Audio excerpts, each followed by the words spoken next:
만나는 경제 코너 영혼의 경제학자 명지대 우석진 교수 여기서 또 뵙습니다. 예. 안녕하세요. 안녕하세요. 예, 날씨가 춥습니다. 어디 가셨나 했더니 여기 와 계셨네요. 그러니까요. 예. 제 소나기 못 벗어납니다. 도망갈 수가 없네.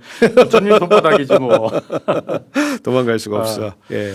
자 여기서 뵈니까 또 좀 색다르긴 색다른데 예. 오늘 먼저 부동산 얘기부터 좀 해보려고요. 예. 괜찮습니까? 예, 괜찮습니다. 예. 준비는 안 돼 있지만 괜찮습니다. 요즘 제가 미는 게 좀 있어갖고 예. 우 교수님 의견도 좀 제가 들어보려고. 네, 예, 사실 뭐 제 의견이 주장이 다 맞다는 거 아니에요? 네. 빈틈이 워낙 많고 맞겠죠, 뭐. 예. 허술해. 홍 기자님 해주면 맞겠죠, 뭐. 일단 서울 집값이 지금 오늘 아침 뉴스에도 보니까 대형 아파트 경우에는 11개월 만에 거의 10%가 상승했더라고요. 네. 부동산원 조사에서. 네. 지금 계속 올라가다 보니까는 이게 국토부에서는 해법으로다 좀 다음 대책이 이제 주택 공급 추가 대책 내놓겠다라고 하는 건데 1월 말까지는 내놓겠다고 해서 주택 추가 공급 정책. 네. 어떤 공급 대책이 나와야 된다고 일단 우 교수님은 생각하세요? 그러니까 그 지난 작년에 있었던 네. 뭐 3번 정도의 그 부동산 대책이 예. 주로 이제 수요를 억제하는 수요에 대한 거고 상당히 이제 저는 뭐 거치다고 표현하는데 상당히 이제 시장의 이제 기대를 이제 넘어설 정도로 이제 세게 나왔었는데 그러다 보니까 사실 그 거래가 지금 중단돼 있는 거의 중단돼 있는 그런 상태입니다 사실은. 예. 그래서 뭐 그런 상태에서 사실은 가격이 이제 얼마인지 잘 모르는 이제 그런 상태가 이제 진행이 되고 있던 거고. 그러니까 뭐 주식시장으로 치면 이제 사이드카가 발동돼 가지고 이제 잠시 정시 중지.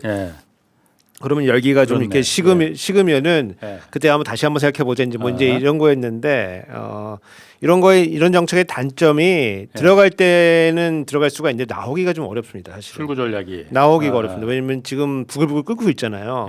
그럼 지금 뺄 수가 없어요. 그러면 이제 이때 이제 문제를 이제 해결하려고 하면은 이제 또 다시 시장의 기대를 또 넘어설 수 있는 공급 대책이 나와줘야 되는데 이제 공급 대책은 사실은 뭐 질 땅이 있어야 될 거 아니겠습니까? 그래서 이제 서울은 뭐 개발은 뭐 충분히 많이 돼 있고 이제 찾으면 이제 굉장히 짜투리 땅일 거고 아니면 서울 근거면은 뭐 이제 거기는 뭐 누가 사냐면 이제 이런 비판이 또 있을 거고 뭐 그래서 굉장히 좀 어려운 상황이긴 한데 그래도 상상력을 발휘해가지고 지금 시장을 압도하는 기대를 압도하는 공급 대책을 내놔야 된다. 다만 이제 이 공급 대책이라고 하는 게 주택이 이제 그 짓는데 시간이 좀 오래 걸리지 않습니까? 그러니까 당장 물량의 해소가 되는 건 아니에요, 사실은. 당장 물량 해소에 도움이 되는 건 아니지만, 내가 시간이 지나면은 서울에도 뭐 주택이 충분히 공급된다는 그런 시그널을 갖고 있으면은 지금 달려갈 필요는 없는 거거든요.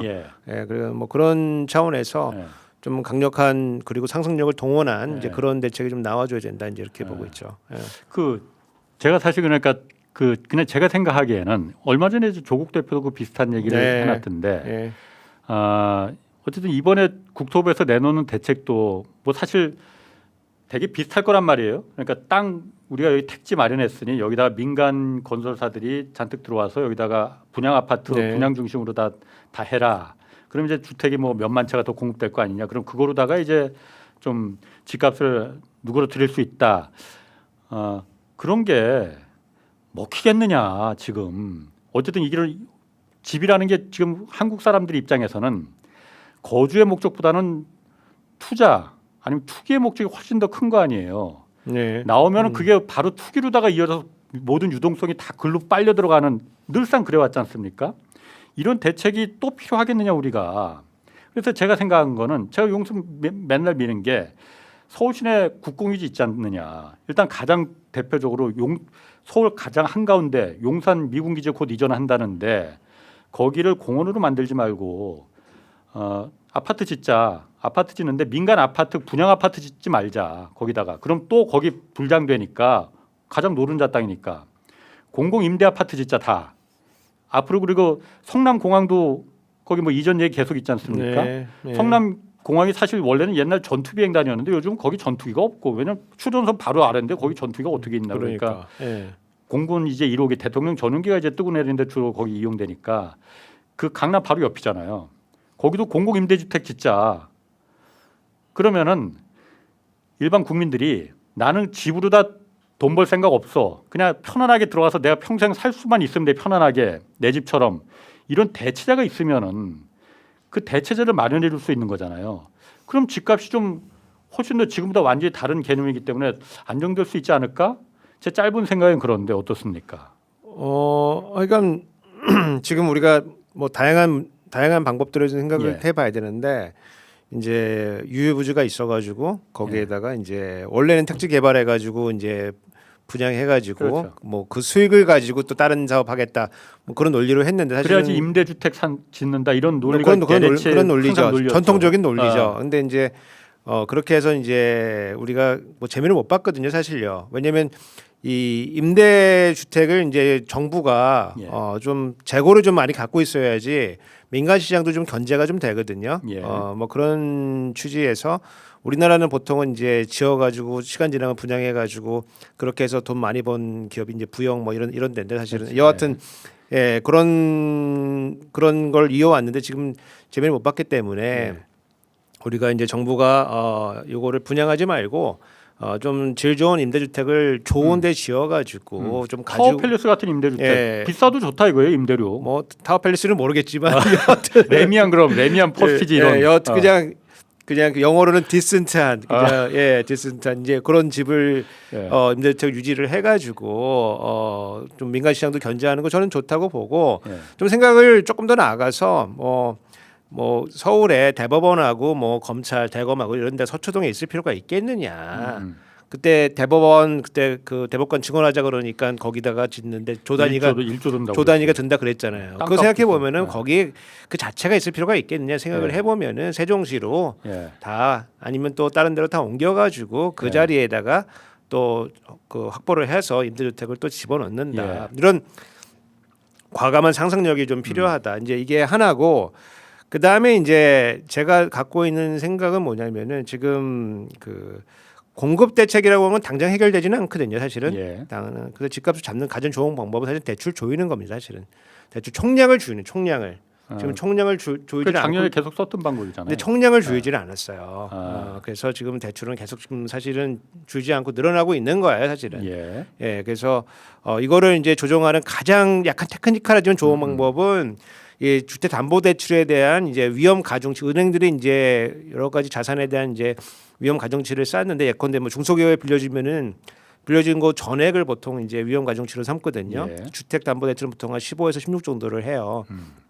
이거를 좀 올려주면은 은행이 알아서 다 그 조절을 좀 합니다. 그래서 그렇게 하면은 조금 이제 그걸 병행해서 쓰면은 주택 가격도 약간 좀 조절할 수 있다. 이제 이렇게 저는 이렇게 보고 있죠. 그러니까 아까 제가 말한 그 부분을 조금 더 제가 좀 부연하자면은 그러니까 어쨌든 우리나라에서 가장 많은 주택을 공급하는 주체는 LH잖아요. 사실 그런데 LH가 여태까지는 일종의 땅 장사를 한 거나 마찬가지란 말이에요. 그러니까 택지가 어떤 국공유지나 택지가 있으면 그걸 갖다가 민간한테 팔아서 직접 시행을 하면 되는데 거기다 레미안이나 푸르지오 같은 고급 좋은 아파트 지어서 그런 거 후진 임대주택 그런 거 말고 우리는 어쨌든 임대주택 하면 낙인이 찍혀 있으니까 그런 거 말고 서유럽처럼 미국처럼 중산층이 들어가서 살 수 있는 그런 질 좋은 임대주택을 직접 시행을 하면 되는 거잖아요. 그래서 현대건설, 대우건설 들어와서 적정한 우리가 건설비 남겨줄 테니 튼튼하게 아파트 지어달라. 그리고 건설비 우리가 마진 일정 부분 남겨서 보내주겠다. 그리고 분양에 신경 쓰지 말고 당신들 건설사들은 나가. 이렇게 해서 철저하게 앞으로 LH가 하는 거는 LH가 공급하는 거는 일반 분양은 하나도 없다. 한 채도 안 한다. 모조리 100%다 공공 임대로만 우리는 분양을 하겠다. LH가 원래 하는 일이 그거니까 해야 될 일이 그거니까 그렇게 선언을 해버리면은 부동산 시장에 확실한 신호를 주는 거잖아요. 분명 이런 대체자가 분명히 대체 시장이 생기는구나. 저는 이제 경쟁 시장으로 보죠. 경쟁할 수 있는. 곧 이제 좋은데 이제 그 우리 국민들이 뭐가 있냐면은 공공기관이 부채가 너무 많으면 안 된다. 이런 신화가 좀 있거든요. 그런데 LH가 그렇게 해온 것도 사실은 그런 사업 방식을 해온 것도 좀 이해를 해볼 수가 있는 게 이제 돈을 빌려가지고 요거를 이제 아파트 임대 아파트를 지으면은 이제 부채가 좀 있는 거잖아요. 자산도 예. 있지만은 그래서 요 부채가 너무 높으면은 기관의 또 운명이 또 문제가 좀 되거든요. 네, 그러니까 이거를 그 얘기했습니다. 임대해가지고 정리하고 싶어하는 이제 그런 의사결정 구조가 있어요. 그래서 그런 구조도 조금 이제 완화를 해주면은 우리가 이제 선유국 정도의 그 임대주택을 보유한 나라로 가게 되고 그러면은 이제 이 주거가 불안정한 이제 중산층 서민에게 주거를 그 제공과 동시에 그 다음에 민간의 가격을 견제하는 기능들이 좀 되기 때문에 저는 뭐 아주 조화로운 모습이라고 보죠. 그러니까 저는 LH가 임대주택을 한다 하더라도 지금은 어쨌든 간에 경제적 약자층에 대해서 그러니까 일종의 그러니까 그 어떤 혜택을 주는 듯한 그러니까 굉장히 싼 임대료의 임대주택을 공급하는 거잖아요. 그러다 보니까 임대주택이라는 거에 낙인 효과가 찍혔단 말이에요. 네. 싼 임대료 주지 말라는 거예요. 시세에 맞게끔 다만 바가지만 씌우지 말라는 거예요. 네. 용산 한가운데 노른자 땅인데 당연히 임대료 비쌀 수 있죠. 그 현실에 맞게끔 그 임대료를 받자는 거예요. 그러면 LH가 그 재정적인 부담을 느낄 필요가 없는 거잖아요. 근데 다만 이제 그 경제학자 입장에서 봤을 때 이제 거기다 아주 좋은 자리에다가 좋은 임대주택을 비싸게 이제 공급하는 요런 결정과 조금 싼 거를 좀 더 양을 좀 많이 할 수 있는 이런 의사결정 사이에 뭔가 갈등이 좀 있을 것 같긴 합니다. 정부 입장에서 보면은. 그래서 효율성을 따져 보면은 사실은 조금 더 많이 공급하는 게 좀 나을 수도 있거든요. 그래서 좀 조화를 좀 갖춰가지고 그렇게 진행돼야 되고 대법원을 옮겨도 괜찮을 것 같다는 생각이 좀 들기는 합니다. 대법원은? 아니 거기 생각해 보면은 대검이랑 뭐 대법이랑 거기 서초동에 노른자리 땅에 있을 필요가 없거든요, 사실요. 검찰은 일단은 뭐 어차피 올해 9월에 이제 없어지니까 문 그리고 닫으니까. 거기 주변에 로펌들 다 있지 않습니까? 다 같이 세종시로 이사 가면은 이 지방 균형 맞춰도 된다. 그렇지. 어쨌든 저는 그래서 요즘 계속 그거 밀고 있어요. 어쨌든 기존의 전통적인 공급 대책은 그런 백약이 무효다. 그건 아무 의미 없다. 사실 우리가 필요한 집이라는 게 지금 한강변에 막 30억, 40억짜리 그 집이 부족한 게 아니잖아요. 서민들이 내 소득으로 충분히 들어가서 살 수 있는 그런 주택이 필요한 거잖아요. 그렇습니다. 정부가 어떤 사람들이 입장에 서서 앞으로 공급 정책도 마련할 것인지 그거 진지하게 좀 고민을 해야 될 겁니다. 자, 환율도 좀 나오셨으니까 환율도 좀 얘기를 해볼게요. 지금 보니까 속보 보니까 1,470원 다시 터치했다는데 장중한 때 1,471원까지 올라갔다는데 작년 12월 이제 연말에는 한 1,430원대까지 훅 떨어졌잖아요. 이때 외환보유고도 뭐한 26억 달러 썼대는데 지금은 왜 갑자기 다시 또 이거 오르는 거예요? 약간 그 저는 이제 구조적인 요인하고 수급 요인이 있다 보거든요. 그래서 구조적인 요인은 사실은 우리 한국은행이 금리 정책에 실패한 겁니다. 사실은 한국은행 금리 정책에 실패한 겁니다. 지금 지금 우리가 금리를 좀 올려놨어야 되는 시기에 금리를 여러 가지 이유로 못 올렸어요. 저는 뭐 우리 이창용 총재가 그 최상목 뭐 추경호하고 이렇게 몰려다니면서 F4 그 전 놀이라고 보는데 놀이하시면서 사실은 정보 사이드 얘기를 너무 많이 들으니까 금리 올려야 될 때 실기했다고 보거든요, 사실은. 그러다 보니까 지금 한국, 미국하고 금리 격차가 지금 뭐 역대급으로 가장 오랜 시간 유지가 되고 있기 때문에 한국이 이제 원래는 미국보다 우리가 금리가 높아야 되는데 보통 좀 높아야 되죠. 그리고 우리가 좀 그렇지만 좀 그렇게 능력이 뛰어나지 않다고 얘기했던 이주열 총리라고 있어요. 이창용 총리 전에 연임했던 그분도 우리 금리를 먼저 올렸습니다. 미국보다 우리가 인플레이션 국면에서. 근데 그만큼도 지금 사실은 금리 운영을 못한 거거든요. 그래서 통화 정책이 대체로 실패했기 때문에 이게 환율로 나타났다. 아니 지금 이럴 수도 없고 저럴 수도 없는 상황에 몰렸다 지금. 예컨대 지금 일본도 금리 올리거든요. 올리고 있죠. 올리고 있어요. 근데 우리도 그러면 이제 따라서 올리기는 올려야 되는데 지금 올릴 수도 없는 상황에 지금 몰려 있는 거거든요. 지금요. 그러니까 그 격차가 이제 하나가 있고 그 다음에는 이제 우리 트럼프 들어온 이에 관세 협상 해가지고 지금 매년 200억 달러 지금 나가게 돼 있잖아요. 그래서 200억 달러 정도가 돈이 나가야 되기 때문에 그거 이제 시장이 또 반영을 하고 있는 겁니다. 그러면은 구조적으로 돈이 계속 달러가 우리나라에 안 들어온다. 그 반영을 하고 거기에 이제 뭐 국민연금이 미국에 가서 투자를 한다. 달러 자산에 투자를 하고 서학개미가 나가고 그 다음에 제일 큰 게 이제 사실 기업들입니다. 사실 기업들이 이제 뭐 그 미국에 뭐 투자도 해야 되고 그런 돈들이 한국에 들어왔다 나가면 환위험에 2번 노출되는 거거든요. 그러니까 안 들어와요. 그러니까 수출은 지금 역대 최대치라면서요. 수출은 좋지만 그 돈은 다 외국에 파킹 해놓고 있는 거거든요. 그 돈을 좀 들어오게 할 수 있는 방법은 없어요? 아니 뭐 이제 여러 가지 방법이 있겠죠. 지금 뭐 예컨대 지금 정부에서 내놓은 거는 뭐 한국에 이제 그 잉여금을 이제 이익금을 한국에 이제 이렇게 그 보내면은 그거를 이제 뭐 입금에 산입한다고 표현하는데 과세를 또 하는데 그거를 이제 100% 면해주겠다 뭐 이런 것도 하고 좀 어처구니 없는 정책이지만은 서학개미가 그거 한 5천만 원까지 매도하면은 그 양도세 우리가 뭐 빼주겠다 뭐 이런 것도 하고 뭐 하고 있는데 기본적으로 문제는 이 구조적인 차이가 있기 때문에 단기적인 이제 수급이라고 하는 거는 잠시 출렁거리는 이제 이 평탄화시키는 그런 작용을 할 수 있을지 모르겠지만 바꾸기 좀 어렵거든요. 그래서 연말에 저는 뭐 외환 당국이 사실은 그 구조적으로 실패한 거거든요, 사실요. 우리 원화 방어에 실패를 한 겁니다. 근데 그거를 가리려고 서학개 30원까지 내려갔잖아. 그러니까 서학개미 때리고 뭐 국민연금 때리고 뭐 환해제 하라 그러고 뭐 난리 브루스를 쳐가지고 요거를 이제 달러를 좀 싸게 만든 거고 달러 막 팔아가지고 달러가 이제 싸지니까 사람들이 바겐셀이네. 더 나가야겠네. 엄청 쌀 때 더 사자. 엄청 산 거예요 또 바겐셀이네. 그러니까 그 정부가 이게 이 시장을 너무 우습게 보는 거죠 사실은. 그러니까 지금 다시 원래 위치로 돌아가는 겁니다. 근데 우리 뭐 시청자분들 생각하셔야 되는 게 우리가 1,100원, 1,200원 그 하던 시대에서 1,300원, 1,400원까지 그냥 쓱 온 거거든요. 그 당시에 뭐 무슨 뭐 대단한 뭐 위기가 있고 뭐 그러지 않았습니다.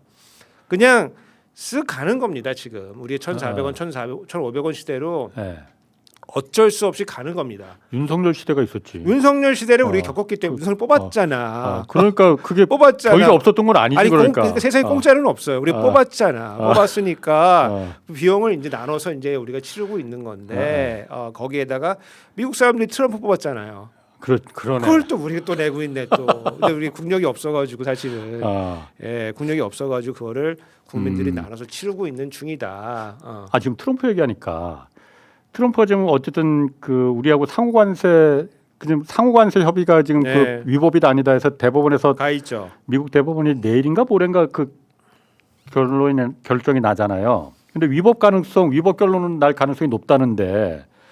만약 위법 가능성 되면은 우리 200억 달러씩 매년 주기로 한 거 그거 안 줘도 되는 거예요? 뭐 그거는 사실은 그 MO 다 나온 건 아니겠지만 제 기억에를 더듬어 보면은 그게 만약에 이 200억 달러를 안 줬을 때 관세를 뭐 환원시킨다 뭐 이런 거였거든요. 그러면 그게 위헌이면은 안 줘도 되는 거지 사실은.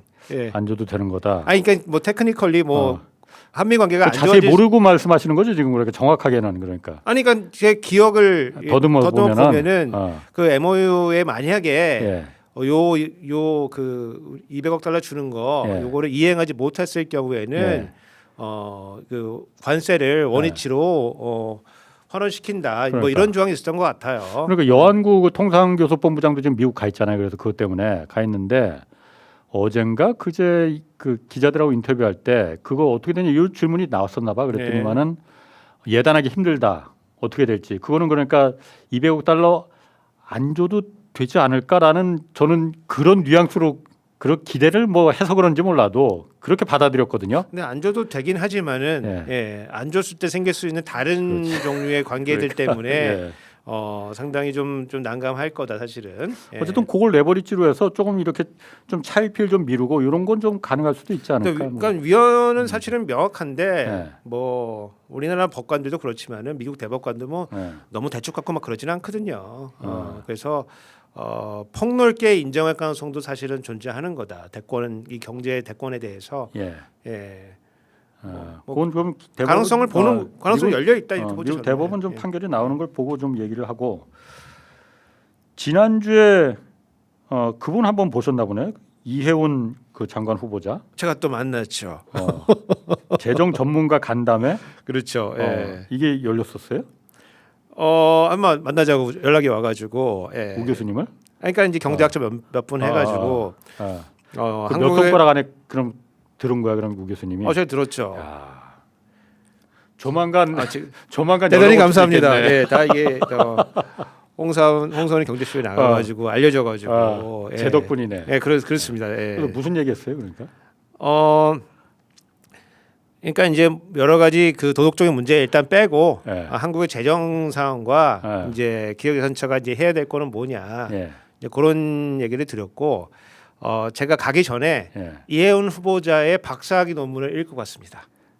이해운 후보자가 원래 재정 이쪽 전문가 아니었었어요? KDI에 그렇죠. 그래서 이제 그 전공에 대해서 약간 사람들이 좀 헷갈려 해가지고 뭐 여러 얘기가 나와서 제가 UCL의 논문을 찾아가지고 1993년도 청년 이해운의 그 박사학위 논문을 쭉 읽고 가서 그 이때 논문 쓸 때 이때 마음이었다면은 재정의 역할과 기능에 대해서 확장 재정에 대해서 크게 반대하지는 않을 것 같다. 제가 이제 그런 말씀을 드렸죠. 그때 박사학위 논문이 무슨 주제였었는데요? 그거는 이제 그 보건경제학이라고 그 건강보험, 의료보험을 든 사람들이 병원도 많이 가고 건강관리도 좀 잘 안 하잖아요. 그래서 의료 수요에 어떤 영향을 주는가를 이제 실증 분석한 건데 좋은 논문입니다. 그런데 지금 이해운 후보자 같은 경우는 다른 도덕적인 문제는 여기서 다룰 건 아니니까 그건 차치하고 어쨌든 뉴스 보도에 나온 거 보면은 그 재정이 적극적으로 마중물을 지금 그 역할을 해야 되는 시점이다. 그러니까 확장 재정을 지금 말하는 거잖아요. 재정이 마중물 역할을 해야 된다. 대통령도 그 지금 철학을 갖고 있고. 근데 이해운 후보자가 원래 저쪽에 있을 때는 그런 분 아니었잖아. 그러니까 저랑도 그 100번 토론에서 한 두세 번 맞부딪혔지. 완전 개싸움했죠. 얼굴과 개싸움했지. 그럼 뭐 상황이 이렇다 보니까 태세 전환한 건가 그러면은? 저는 그 청년 이해운의 마음이 어딘가에 있었을 거다. 그때 93년도 93년도의 마음이 뭔가 왜냐면 저 재정학이 왜 중요하냐면은 많은 경제학자들과 재정 얘기를 할 수가 있어요. 왜냐하면 경제의 한 요소이기 때문에. 근데 재정학자는 어떻게 보냐면은 시장이 뭔가 역할을 하지 못할 가능성이 높기 때문에 정부가 적극적으로 들어가서 그거를 교정해야 된다 이렇게 보는 거거든요. 일반 경제학자들이 보는 거는 정부는 시장에 개입하지 말고 경찰이나 하고 뭐 범인을 잡고 그래 너무 뭐 국방이나 하고 뭐 이런 분들이 있는데 반해서 저 같은 재정학자들은 조금 더 역할이 있다. 그래서 소득 재분배라든가 경제 성장이라든가 뭐 경제 대응이라든가 더 나아가서 뭐 지방 균형 발전 뭐 이런 거 다 그 정부 역할이고 예를 들어서 가난한 집에 똑똑한 애가 태어났는데 원래 경제학 이론대로라면은 은행에서 돈 빌려줘야 되거든요. 그렇죠. 왜냐면 얘가 똑똑하게 큰 애가 될 거니까. 근데 아무도 대출 안 해주죠. 그건 정부가 들어서 장학금 줘야 되는 거거든. 근데 그런 것들을 이제 고려를 해보면은 이해운 그 후보자의 전공이 재정학이기 때문에 그 동안에 이제 그 보수당에 있었을 때 스탠스가 오히려 약간 부자연스러워 보였고 청년 이해운의 마음으로 돌아간다면은 이재명 정부와 함께할 수 있지 않겠느냐. 제가 그 말씀 드렸죠. 지금 사실 그러니까 말씀하신 대로 가게도 이제 어렵다 보니까는 코로나 이후에 계속 어려웠으니까는 가게도 맞습니다. 이제 돈을 안 쓰고 맞습니다. 기업도 불확실하니까는 지금 미국에서 저렇게 막 난리치고 그러니까는 그것도 불확실하니까는 기업도 돈을 안 쓰고 투자도 안 하고 이럴 때 그럼 돈을 누가 쓰느냐? 정부밖에 없는 거잖아요. 재정의 역할이 지금이잖아요. 그래서 재정이 지금 이때 마중물 역할하고 재정이 화끈하게 한번 써야 된다. 그래서 마중물 역할을 해서 펌프를 돌려야 된다라는 건데. 그것도 그렇고 그 우리가 재정 보수주의 이렇게 하면 가장 심한 나라가 독일이거든요, 사실요. 독일도 지금 적극적인 재정을 하기 위해서 여러 가지 조치들을 취하고 있어요. 왜냐하면 그 각 국가들이 다 이제 중국 위시해가지고 다 산업 정책에 막 뛰어 들어가지고 재정을 막 쏟아붓고 있거든요. 근데 독일만 우리 가만히 있다가 이제 망하겠다 싶어가지고 독일도 적극적으로 하고 있거든요. 전 세계적으로 다 정부의 적극적인 역할이 다 요구되는 그런 시대에 지금 접어들고 있는 겁니다, 지금. 그러니까 저도 그러니까 그 부분은 100% 동의하는데 정부도 어쨌든 그럼 재정을 쓰려면은 재원이 있어야 될 거 아니에요. 근데 지금 재원이란 게 정부 재원이란 게 세금밖에 없는 거 아니에요. 증세에 대해서는 지금 선거가 임박해서 그런 거 어느 누구도 얘기 안 는단 말이에요. 그 증세에 대해서는 왜 얘기를 안 합니까? 재정을 확대해야 된다고 하는데. 그러니까 문제입니다. 예. 문제죠. 문제입니다. 예. 왜냐면은 이게 뭐 무슨 누군가는 얘기해야 될 것 같아서 제가 얘기하는 거예요. 그래서. 네, 저도 증세론자입니다. 증세론자입니다. 예, 그래서 그 지금 뭐 여러 가지가 문제인데 하나는 뭐 증세가 인기가 없고 예. 두 번째는 지금 그 우리 정부부처 개편하면서 재정경제부하고 기획재정처 나눴잖아요. 예. 그 재정경제부 만들면서 원래는 금융을 여기다 넣으려고 했는데 금융에서 반발이 심해가지고 지금 금융은 떼어놨어요. 그래서 그 재정경제부가 들고 있는 정책들이 조세밖에 없습니다. 원래는 예산, 조세, 금융 이 조화로 해가지고 정부 부처들을 막 이렇게 옥조는 거거든요. 사실 이렇게 해야 된다. 이렇게 해야지. 예. 이렇게 해야지 그 부처들의 그 리더십이 사는데 그렇지.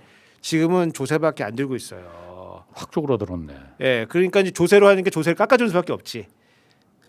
그러니까 세제 대책이 엄청 많이 나옵니다 지금. 그러니까 감세 대책이 감세 대책. 왜냐면은 증세가 아니고 뭐 하지 말라는 거는 조세를 매기는 거고 예. 뭐 하나 그러면 조세를 깎아줘야 되는데 지금 그래서 그 구조적으로 지금 감세가 많이 쓰이고 있다. 예를 들어서 아까도 조금 말씀드렸지만은 미국 주식 팔고 한국에 넘어오면은 5천만 원 매도하면은 그 한도 내에서 양도세 우리 뭐 면제해주겠다, 100% 면제해주겠다, 뭐 이런 게 나왔잖아요. 진짜 바보 같은 정책이거든요, 사실요. 예. 미국 거 팔고 한국 거 사고 한국 거 팔고 미국 거 사면 똑같은 손만 받고 똑같거든요. 그럼 세금만 날라가고 아무 효과도 없거든요, 사실요. 그리고 근본적으로 이제 조세 정책은 국회의회 겁니다, 사실은. 법 통과시켜줘도 되는 거니까 기재부 것도 아니에요. 근데 그 정책을 이제 들고 나오는 거고 그거에 준하는 정책들이 지금 최근에 나온 경제 성장 발전 전략에도 많이 들어가 있어요. 그래서 이게 지금 감세가 너무 걱정이 된다. 감세 이렇게 하게 되면은 정부가 재정정책 하고 싶어도 할 수가 없습니다. 그러네. 지금 사실 재정경제부가 딱 지금 조세 정책밖에 그 손댈 수 있는 게 그거밖에 없으니까 뭐 거기도 어쨌든 인기 좀 받아야 되니까 지금 깎는 거밖에 안 된다. 그러니까 구윤철 그 장관이 기재부 내에서 좀 인기가 없어요. 인기가 없고 그다음에 이분이 또 예산 라인이기 때문에 거시정책 조정하고 이런 거를 사실 제가 봤을 때는 그렇게 잘하는 것 같지는 않으세요. 그러다 보니까 지금 정책 조정 능력이 지금 재정경제가 많이 떨어진다. 어쨌든 증세에 대해서는 우 교수님 같은 분이 계속 얘기를 해야 됩니다. 증세가 아니고 그러니까 윤석열 때 그 깎아줬던 저는 그거 원복만이라도 시켜야 된다. 그 어떤 말씀 드리냐면은 박근혜한테 배워라. 박근혜 그때 유보금도 막 그 박근혜 때 그때 이제 그 이해운 그 후보가 다니면서 뭐라고 했냐면은 최태원한테 세금 깎아줬더니 최태원이 뭐해 있냐 그러면서 막 그러고 다녔거든요. 재벌 깎아주면 안 된다. 그리고 그때 비과세 가면 엄청 줄여가지고 세수가 엄청 좋았습니다. 사실은요. 그 증세도 많이 했어요. 사실은 담배세 2,500원짜리가 4,500원 됐잖아요. 욕 많이 먹었죠. 그때. 욕 많이 먹었죠. 욕 많이 먹었죠. 나는 뭐 담배 안 피니까는 박수 쳤는데. 하여간 그런 맞아요. 것들 많이 했습니다. 사실은. 그래서 문재인 정부 1년 차가 세수가 엄청 좋았습니다. 사실은. 어쨌든 윤석열 때 깎아둔 세금이라도 원복시켜줘야 된다. 그렇습니다. 증세가 아니고 그거라도 일단은 그거는 해줘야지. 미래 세대에 넘기기 싫다면서 그럼 우리가 이제 해결을 해야죠, 사실은. 이해운 후보자는 어떻게 가능성이 어떻게 보세요? 이건 그냥 개인적으로 그냥 말씀 안 하셔도 곤란하면. 그러니까 이제 국민의힘에서는 고사시키겠다 뭐 그러는 것 같더라고요. 저도 그러니까 이해운 후보자를 지난주에 우연한 게 한번 좀 모임에서 거기 왔더라고. 그래서 한번 그 모임. 그 모임. 그 모임이죠. 그 모임이죠. 거기 그런데 거기서 그 얘기한 게 내가 깜짝 놀랐어. 이분이 그 얘기를 하더라고. 저는요 정말 조선일보 없는 세상에서 좀 살고 싶어 이 얘기를 하더라고. 그래서 내가 뒤늦게 철드셨네.